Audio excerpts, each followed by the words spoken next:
Welcome back to another day in the Droid life. Today we're going to be hitting another episode of The Rundown.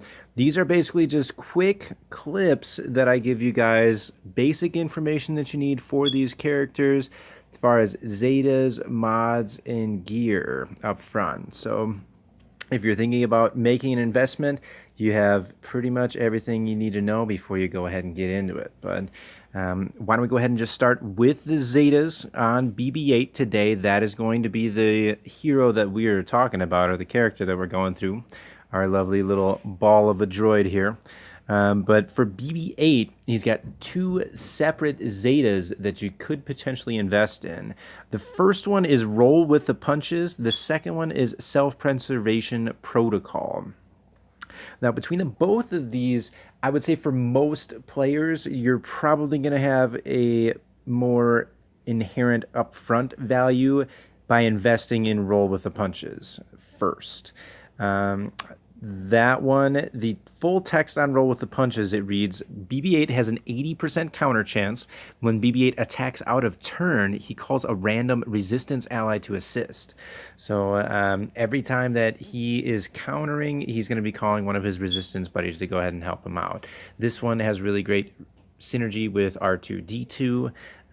Every time that BB8 goes to counter, he puts tenacity down out on his basic, and then R2-D2 follows and then puts the stun out on his basic. So that tends to work out really nicely. Obviously, you can also plug and play him in with any resistance squad and a lot of other squads as well. But that one's probably going to have the most value up front for a majority of players, because a lot of players usually have R2-D2 or intent on going ahead and getting R2-D2 unlocked and using that legendary or working on their empire to get him unlocked. So the second zeta that we have here is the Self-Preservation Protocol.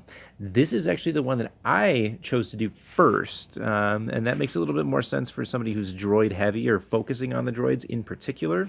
But this one, the full text on it, it says, when BB8 takes damage, he has a 50% chance to gain foresight for 2 turns. So 50-50 shot every time he takes a hit, he's going to gain foresight so the next time he doesn't have to take that hit.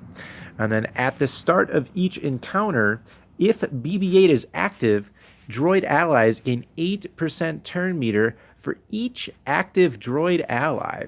So if you are running a full droid squad, you have 5 droid allies on there. 8 times 5, that's 40% turn meter that they can all get right up front. That is very, very huge, and that can give you a huge up right at the beginning of battle. Just for the turn meter there. The last part of this text is where the zeta actually comes in. So at the start of each encounter, if BB8 is active, droid allies gain the 8% turn meter for each active droid ally. When BB8 evades, droid allies recover 8% health and protection. That's where the zeta comes in, is the health and protection there. That is huge for droids, and even just for BB8 by himself. But for an all droid team, having that extra health and protection regeneration is crucial. That will make them much more viable. The droids a lot of times don't have the same kind of damage output as a lot of other factions do, so they really do need to keep themselves alive to be able to do the damage that they're looking for, and sometimes take other teams out. So that really helps. But that's more so going to help on a strictly droid squad. So why don't we go ahead and move into the mods that we've got set up on them, and then we'll go ahead and do a separate little segment here on looking into some of the gear real quick. So, but the mods that we have on BB8, as you can tell right up front, we do have mainly a speed set on here. That's what you're going to be looking for, is just making him a little bullet. You want him to be as fast as you possibly can. I do have 4 speed sets. That's the only way you can actually get the speed bonus there, is by having 4. And then the other 2 mods there are just the highest speed secondaries that I have.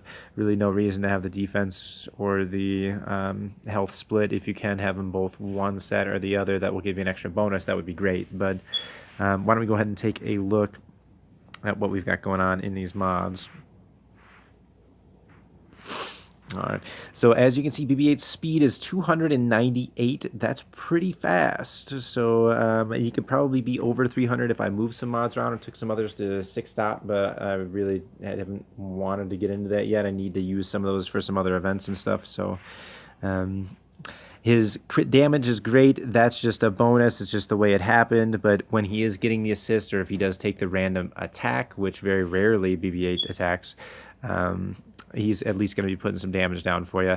The big things on him are the speed there that I mentioned and his potency. Again, if he is getting the random assist or if he's getting the random counter there, putting the tenacity down is huge. It's very, very helpful. And I think that is one of the debuffs that's somewhat underrated, is tenacity down. It's very, very helpful against a lot of characters, especially even against like Bastila teams, for example, that start with tenacity up.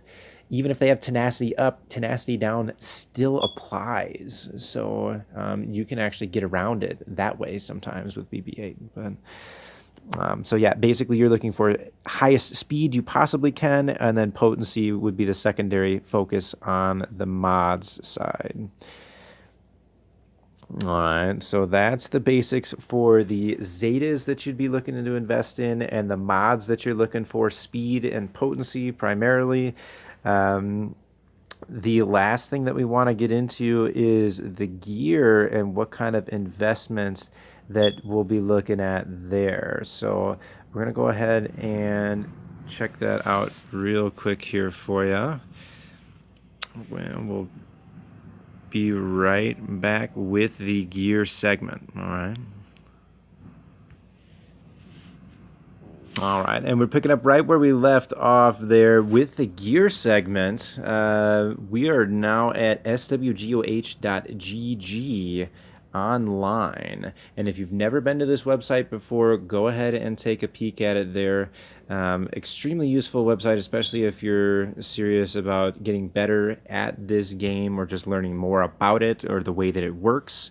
They do have a lot of the mechanics that are actually broken down, so you can see how some of the actual abilities work underneath there.